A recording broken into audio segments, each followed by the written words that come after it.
Rude Nation, happy March. It is the 10th of the month, and what is... Do you hear what I hear? That can only mean... Tommy. That only means one thing. It's time for a bailout. It is our special Daredevil RudeBoyz Top 10. We reached out to the Rude Nation on our Discord, bit.ly/RudeBoyz. Discord, all lowercase. And we wanted to know what your guys' top 10 Daredevil moments are from the nation. We got the list. We compiled it. Tommy put together our top 10. So Yes. let's hear it, Tommy. What do we got for the month of March? Because Daredevil's back, baby. Oh, yeah. Plays Russian roulette with Bullseye. So this was during the Frank Miller run in Daredevil 197. He throws Bullseye off a building. Sure. Much like we saw the other day. After he kills Elektra. Right. But unlike the other day, it shattered every bone in Bullseye's body. Right. Where he was in a body cast.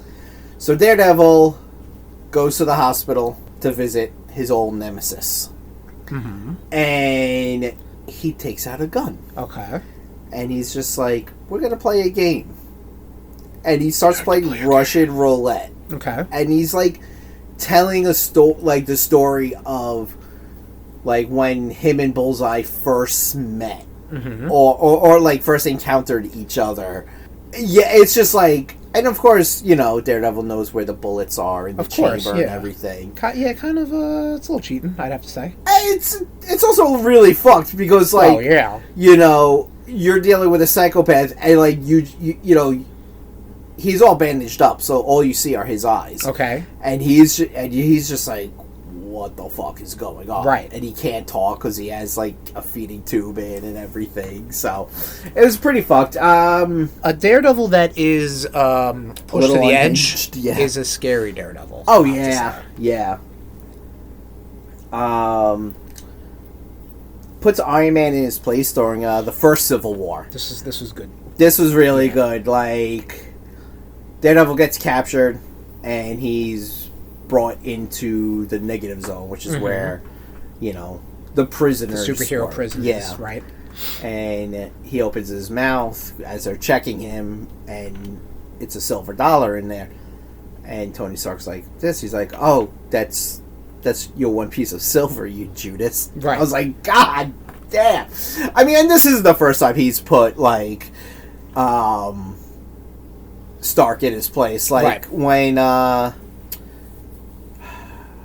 Access happened, like Tony Stark was going by Superior Iron Man. That was the whole again, Daredevil once again put him in his fucking place then, and like he was like representing some like a client that was going out to Stark Industries because of Extremis. Okay, so it's always fun to watch Daredevil put Daredevil, he's a good little character. He's a good little character. Like when they write him well, he's got that morality, and he's also a fucking vigilante. Yeah. Jumping to the live action when it was on Netflix, that hallway scene in season 1. Oh yeah, the one cut. They set the bar real high. God damn. Just like as someone who just rewatched it, and that series is so goddamn good. Really is, and thankfully, hopefully, Born Again continues this tradition. Keeps up. Yeah, it's got a lot to live up to. Yeah, agreed. Next up is being a very good lawyer in Spider-Man: No Way Home. He's a very good lawyer. When he when he first showed up, like that theater popped. That was that was all I want. That's all I want. When Spider-Man came into the MCU proper, I showed you that picture of it was him palling around, fighting crime with Daredevil and Punisher. That's just what I want. I want these interactions. They don't have to be a whole thing. Just these little interactions, like have him pal around with Johnny Storm when that happens, and that'll just make me happy. Absolutely, I agree. And that was, that's one of those moments where it's like they took that opportunity and they did it. Like there's always these missed opportunities and that. Like they were like, well, Pete needs a lawyer. We have a lawyer.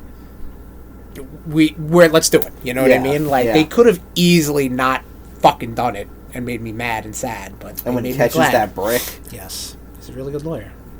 Matt, that's not how it works. Well, according to him, it does. Yeah. His fight with Nuke. A lot of this stuff is Frank Miller. Right.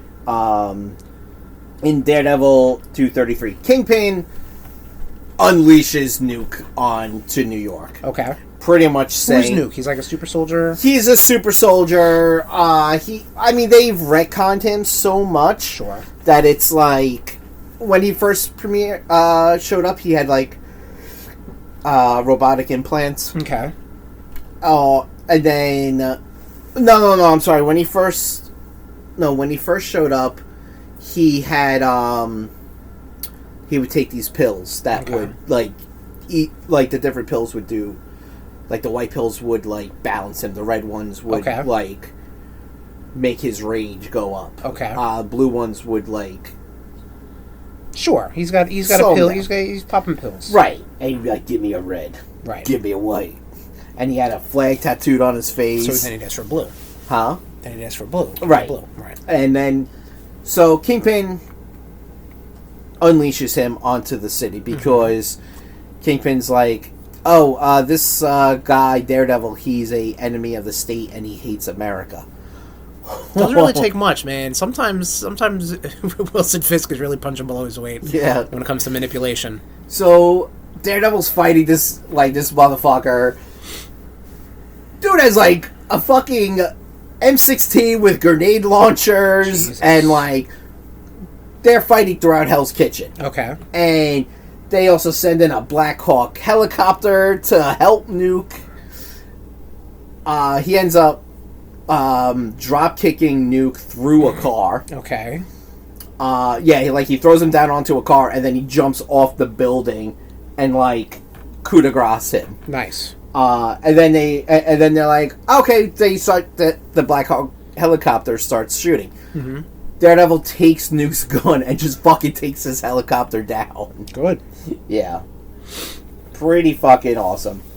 Fight with Punisher in season 2. Season 2 was really... Season 2 was real good. I think season 2 is my favorite. Yeah. Going back to it, because it had the Punisher stuff and the Elektra stuff, kind of like... Also had the Foggy stuff. Well, but I'm saying, like, if you're talking about just specifically Daredevil stuff, yeah, like, it has his dealings with the Punisher and then his dealings with Elektra.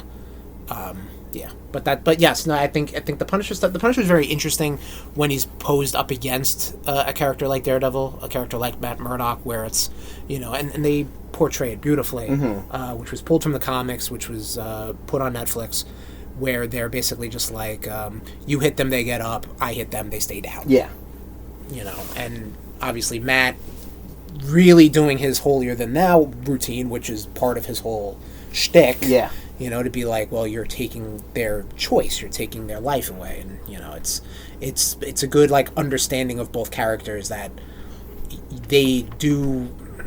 I think they have a respect for each other, but to a point where it's like, I don't like what you do. Right.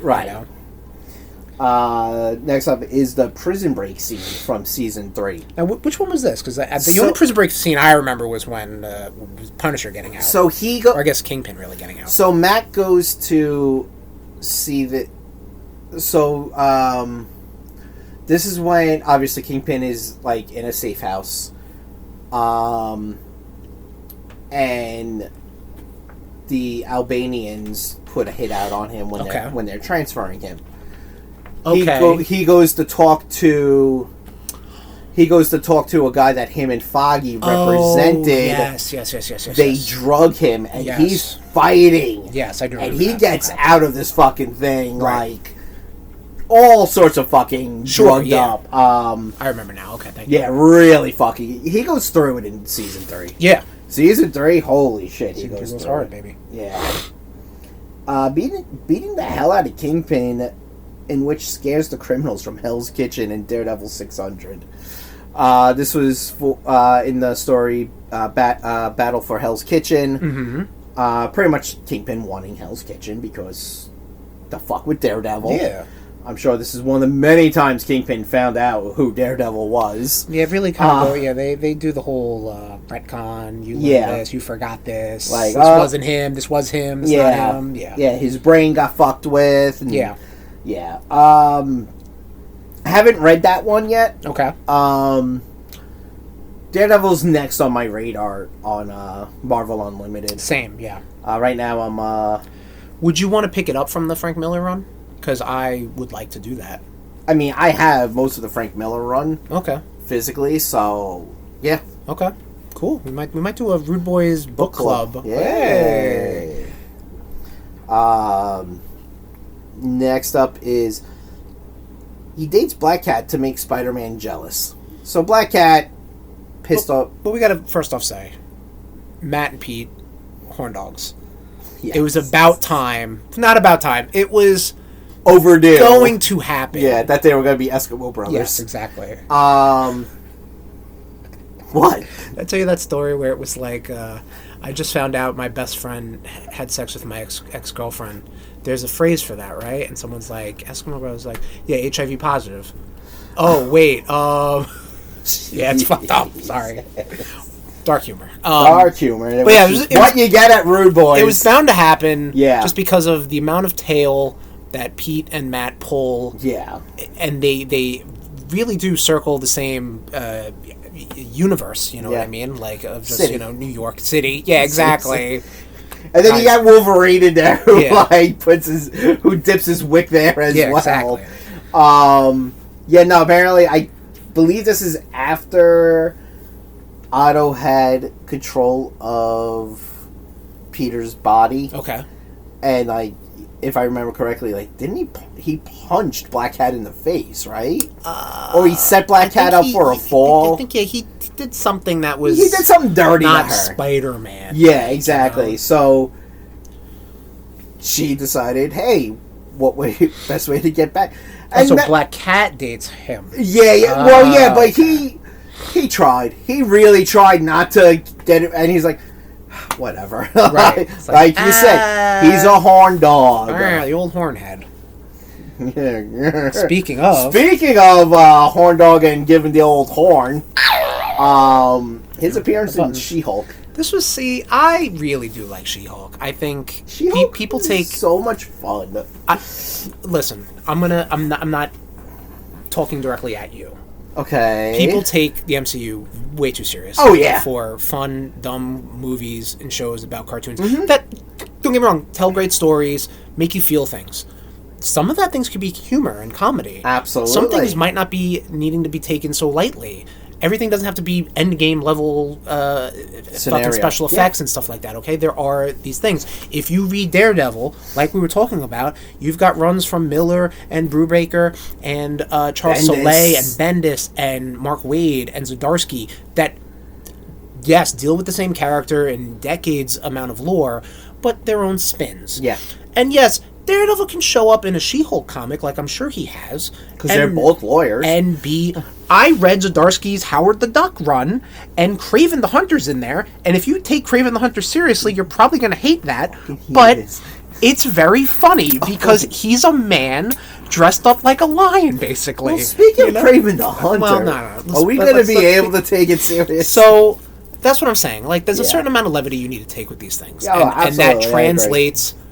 I think with She-Hulk, it's a light-hearted law drama. Yeah. You know what I mean? Where Jen fucks Matt Murdock. You know, and he doesn't have to be destroyed his pelvis.